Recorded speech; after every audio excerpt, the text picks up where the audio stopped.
전자화폐 시대에 중앙은행의 존재는 어떻게 될 것인가? 중앙은행은 무엇인가에 대해서 좀 얘기할까 해요. 중앙은행의 역할이라는 거는 국가마다 다소 차이는 있고 중앙은행이라는 제도가 없는 나라들도 있어요.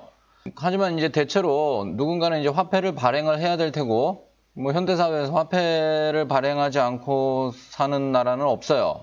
뭐 스웨덴이 곧 이제 화폐 발행을 없앤다고 얘기는 하는데 여하간 아직까지는 화폐는 모든 나라가 발행을 하고 있고요.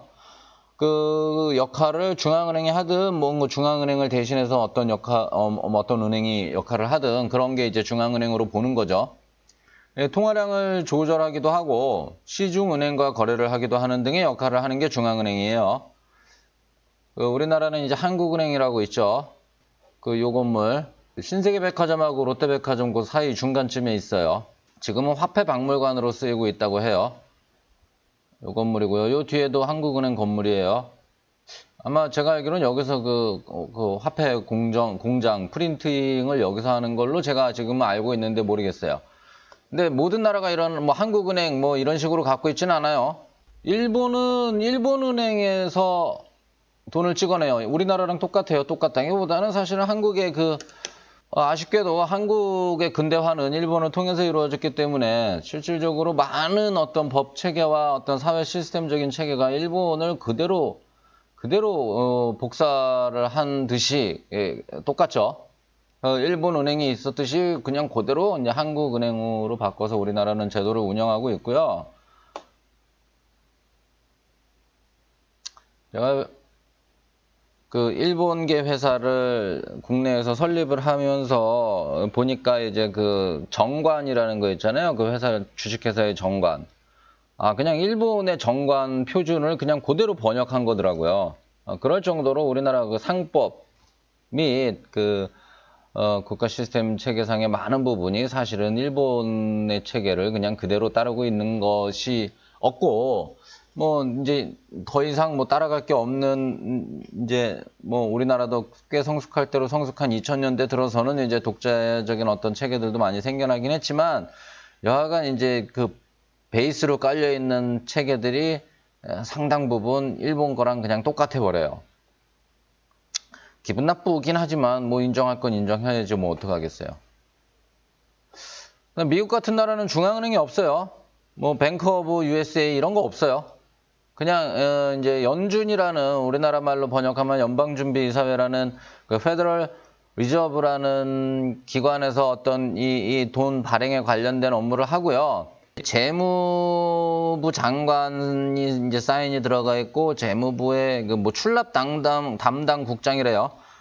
그런 사람들의 사인도 들어가 있고 여하간 미국 이름을 그냥 붙여놨어요. 무슨 미국 은행이라든가 우리나라처럼 한국은행, 일본은행 이런 식으로 돼 있지 않고 그냥 미국 이름이 그냥 The United States of America 그냥 미국명이 들어가 있어요.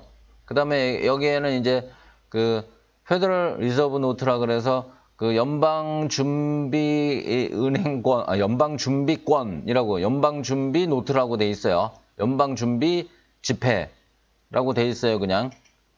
이 리저브라는 의미는 지급 준비를 얘기하는 거예요. 이 지폐의 뭐 역사에 관해서 어떤 그런 역사적인 어떤 의미에 따르는 단어 추출인데 뭐 지금은 주제가 아니니까 일단 넘어가고요. 여하간 미국은 미국은행이라는 게 따로 있질 않다. 홍콩 같은 경우에는 일반 시중은행들이 지폐를 발행하고 있어요. 물론 뭐 맘대로 발행하는 건 아니죠. 뭔가 국가기관이 개입을 하긴 하죠.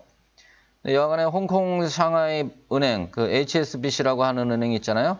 뭐 글로벌하게 매우 큰 은행이고요. 영국은행이에요. 그 다음에 스탠다드 차터드 은행이죠. 영국계 은행이에요. 이 은행도 요 정도. 우리나라 제일은행이 이 스탠다드 차터드죠. 그래서 우리나라 사람들한테도 익숙한 스탠다드 차터드 은행이 일부 발행하고 있고요. 그 다음에 뱅크 오브 차이나가 또 발행하고 있어요. 홍콩 달러 구경을 좀 해보자면은 아마 이거 많이 보셨을 거예요. 이게 HSBC에서 발행하니 HSBC 이 은행의 상징물이에요. 이 사자가 홍콩의 상징물이 아니라 이 HSBC의 상징물이 프린트된 홍콩 달러는 요거는 많이 보셨을 테고요. 그 다음에 요게 이제 스탠다드 차타드의 발행한 지폐들이에요. 용이 그려져 있죠. 이건 뭐 스탠다드 차타드의 상징물은 아니지만 여간 용이 그려져 있어요. 그 다음에 뱅크 오브 차이나는 자기네 그 건물, 이 뱅크 오브 차이나 회사의 이 은행의 건물, 이 홍콩을 상징하는 대표적인 건물이죠. 이게 프린트 되어 있어요. 이런 식으로 그 중앙은행이라는 제도가 모든 나라가 운영하고 있는 것도 아니고 뭐 하여튼 그렇다는 얘기예요.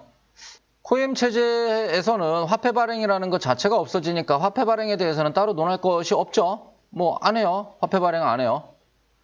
시중은행과 거래를 한다는 것은 중앙은행이 은행들의 은행으로서 역할을 하는 것을 말하거든요.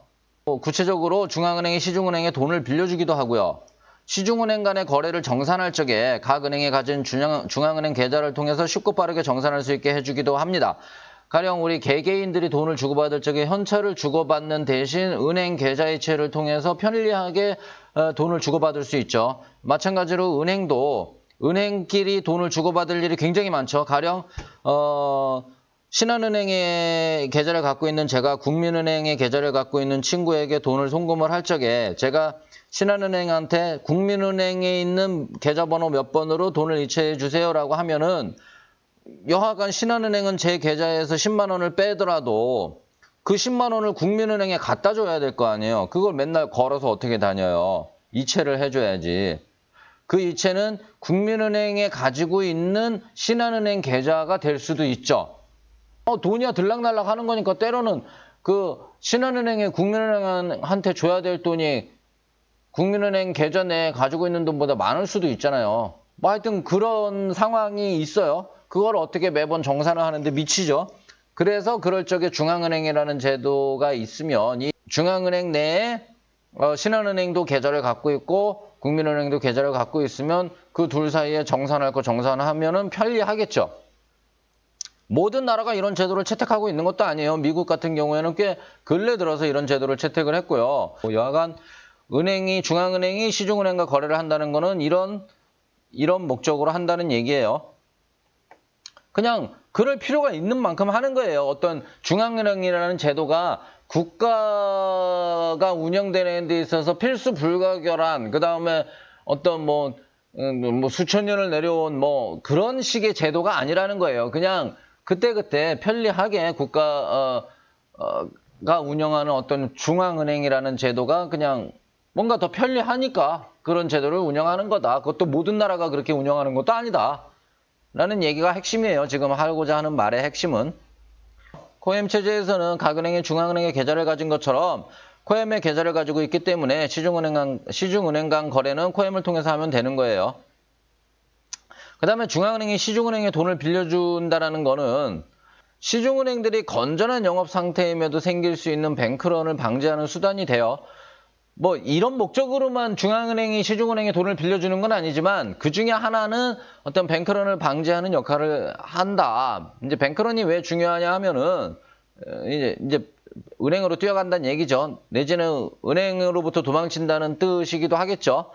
예금 대량 인출 사태를 얘기를 하는 거예요. 이게 뭐냐 하면 건전한 영업 상태의 은행이라면 당연히 대출 채권이 예금 채무보다 크고 그러니까 받을 돈이 모든 은행들은 그 빌려준 돈으로부터 이자를 받아서 그 빌린 돈의 이자를 지급하고 남는 차액을 이익으로 챙겨서 직원들 월급도 주고 그 뭐 오너들 배당도 주고 하는 거예요. 그러니까 당연히 대출 채권이 예금 채무보다 클 수밖에 없어요.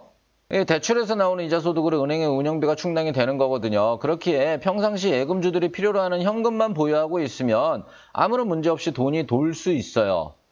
그런데 어떤 특별한 상황이 발생해서 평소 이상으로 예금주들이 현금을 내어달라고 할 수 있죠. 뭐 그럴 수 있잖아요. 언제나 세상 일은 언제나 무슨 일이든 일어날 수 있잖아요. 그러면 은행은 지급 불능 상태에 빠지게 되고요. 이것은 어떤 심리적인 면으로도 작용해서 연쇄 반응을 일으키면서 사회적 소요가 발생하게 됩니다. 뭐냐 하면 그 옛날에 이제 금을 맡기고 금 보관증을 유통시킨 게 이제 은행권의 시초라 그랬잖아요.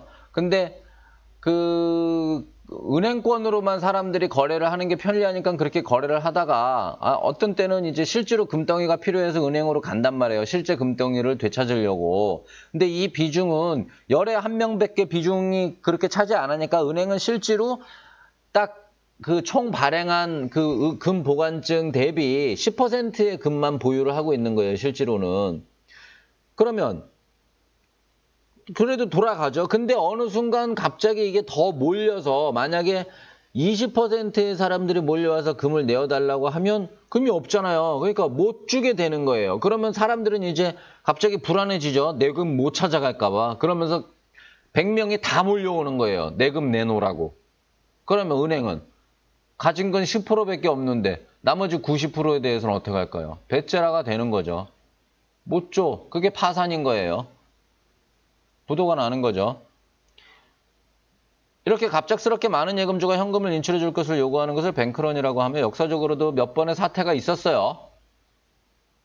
근데 사실은 아무런 문제는 없어요. 이 은행들이 그 꿔준 돈이 회수만 되면 다 갚을 수 있는 거예요, 원래는. 근데 이렇게 은행에 근데 뭐 개 중에는 그냥 지들 운영비로 먹고 마시고 다 써버리고 실제로 없는 그런 불건전한 은행도 있긴 있겠죠. 근데 그런 은행 얘기하는 건 아니고 은행에 아무런 문제가 없는데 뱅크런이 발생했을 때 누군가 은행들의 대출채권을 무제한으로 사주고 현금을 내어준다면 뱅크런은 아무런 문제가 되지 않겠죠. 그래요. 그 받을 돈 대출채권이라는 거는 내가 받을 돈에 대한 권리 은행들이 신한은행이 어떤 현찰을 가지고 있지는 않고 이제 계좌 통장에 이제 금액으로만 찍혀 있잖아요. 근데 사람들이 막 몰려와서 내 돈 내놔라, 현찰로 내놔라라고 요구를 하면은 그런 현찰을 갖고 있지 않으니까 망가진단 말이에요. 근데 이 신한은행이 사실은 받을 돈들이 굉장히 많이 있어요. 대출해준 게 돈들이 많잖아요. 아파트 담보대출도 있고. 이거를 갖다가 누군가 사주기만 한다면, 대출채권이니까 이것도 재산이란 말이에요.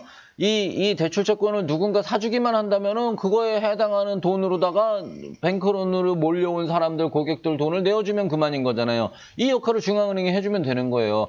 중앙은행이 그 신한은행의 대출채권, 아파트 담보대출을 그 돈 받을 권리를 중앙은행이 사주고 현찰을 내주면 그 돈으로 몰려온 사람들한테 현찰을 내주면 아무 문제 없는 거죠.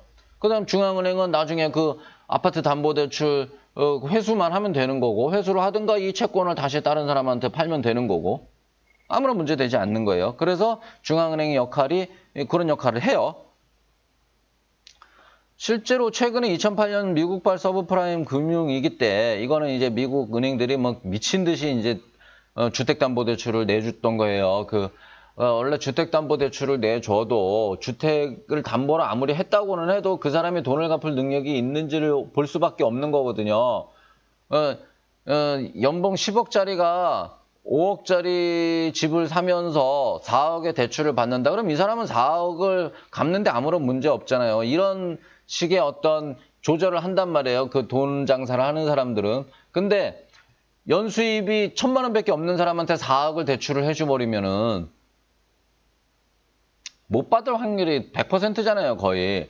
이거는 일단은 이 채권은 아무리 주택을 담보로 갖고 있다고 하더라도 주택이 뭐 바로바로 그렇게 매매가 되는 것도 아니고 여하간 위험하단 말이에요. 뭐 돈을 뜯길 가능성이 많단 말이에요. 그 꿔준 돈을 회수를 못할 가능성이 많단 말이에요. 하여튼 그런 거를 미국 은행들이 막 남발을 했었어요. 그래서 이게 뻥 터지면서 그러니까 못 갚는 사람들이 너무 비중이 많아지면서 이제 금융위기가 왔던 거예요. 그때 미국의 중앙은행이 어떤 판단을 했냐 하면 그런 이제 뱅크런이 발생할 사태가 된 거죠. 은행이 망가진다 그러면 사람들은 몰려가서 내 돈 내놓으라고 해요. 이제 그런 상황이 감지가 되니까 문제가 없는 은행이 아닌 거예요. 실제로 문제가 있는 은행인 거예요. 위험 자산이 너무 많은 거예요. 그런 문제가 있는 뱅크런까지 해결을 해버렸어요. 중앙은행이. 중앙은행이 아니라 이제 연방준비 이사회의 통제하에 있는 연방준비 은행들이 어떻게 했냐면 문제가 있다라는 거는 시중은행들의 대출채권은 사실상 회수가 불가한 것들이 많았다는 거예요. 근데 그거를 현금 주고 사줬던 거예요. 중앙은행의 역할처럼. 그 현금은 그냥 허공에서 나온 것이지만 허공이라는 게 이제 그렇다고는 해도 이제 아무런 이제 근거 없이 나온 건 아니고요. 이제 그 돈을 찍어낸다라는 행위는 발행 주체의 자산을 근거로 찍어내는 거거든요. 그 연방준비은행은 시중은행의 대출 채권이라는 것을 자산으로 확보하고 이게 자산으로서 가치가 있든 없든 여하간 마냥 허공은 아니라는 말씀을 드리는 거예요. 이걸 자산으로 여하간 확보를 하고 그만큼의 돈을 찍어낸 거예요. 근데 요게 자산으로 역할을 할지는 이제 미국이 어떻게 이제 계획을 세웠겠죠. 일단은 진정이 된 다음에 이거를 차차 어떻게 뭐 인플레이션을 발생시킨 다음에 주택 가격을 어느 일정 수준 이상 올린 다음에 뭐 이런 작전을 아마 세웠을 것 같아요. 여하간 대단히 허점이 많은 방법이지만 뭐 그게 지금의 논제는 아니고 뭐 여하간 그렇게 할 수는 있다는 좋은 예시로서 제가 말씀을 드린 거예요. 뱅크런이라는 거는 이제 불안을 가중해 가면 점점 커져요. 사람들은 한 사람이 나 돈 못 찾을지도 몰라서 은행에 가 그러면 옆 사람도 같이 불안해지고 모든 사람이 같이 불안해지면서 모든 사람이 은행으로 달려가는 사태가 발생이 돼요. 가만히 있다가도 남들이 달려가면 불안한 마음에 따라서 달리게 되는 거죠. 은행은 그럴수록 더 많은 사람이 몰려올수록 더욱 지급이 어려워지는 거죠. 다시 사람들은 더욱 불안해지는 악순환이 생깁니다. 우리나라 같은 경우에는 뭐 5천만 원까지는 국가가 보증을 해주는 그런 법제도가 있어요. 이것도 역시 잘못된 거지만 여하간 이런 불안을 방지하기 위한 제도를 뒀어요, 우리나라는. 그래서 사람들은 5천만 원 미만으로 있는 사람들은 여하간 은행이 어려워진다고 해서 은행으로 달려갈 이유는 없어진 거죠. 그러니까 뱅크런은 확실하게 막아지는 효과가 생겼는지는 모르겠어요. 그 뱅크런이라는 거는 결국 은행의 파산을 불러오면서 다른 은행에까지 번지게 되는데요. 이 뱅크럽시라는 그 파산을 의미하는 영어 단어 뱅크럽시가 바로 은행 파산을 얘기하는 거예요. 근데 이 뱅크럽시가 뭐 은행에 대해서만 쓰고 있는 단어는 아니죠. 지금은 개인 파산도 뱅크럽시라고 얘기를 해요. 근데 원뜻은 여하간 은행과 관련된 뜻이었다. 뱅크는 은행이고 럽시는 뭐 망가진 거고. 많은 은행이 파산한다면 그만큼 돈의 원활한 유통이 방해받게 되어 사람들의 경제활동이 불편해지겠죠. 그죠? 은행이 파산한다면 망하는 사람만 손해를 보는 게 아니라 일단 거래가 거래가 이 은행을 통한 거래는 안 되니까 일단 거래가 불편해지게 돼요. 그리고 그 은행이 어떤 그 돈을 발행하는 은행이라 그러면은 그것만큼 또 사회적 도구로서의 돈이 없어지는 거니까 불편해지죠. 코엠 체제 하에서도 은행들은 입출금령 계좌를 취급하지 않지만 이자 수익이나 투자 수익을 목적으로 하는 예적금 계좌는 지금처럼 똑같이 운영하니까 동일하게 뱅크런의 위험은 있어요. 뱅크런을 방지하는 다른 모든 제도적 기술적 장치는 동일하다고 치고 중앙은행의 역할을 어떻게 지속할지에 대해서 생각을 해보면은 중앙은행의 그런 역할은 더 이상 필요하지 않다라고 일단 봅니다. 결론부터 얘기하면. 게다가 은행의 파산에도 별 탈 없다는 게 코엠 체제입니다.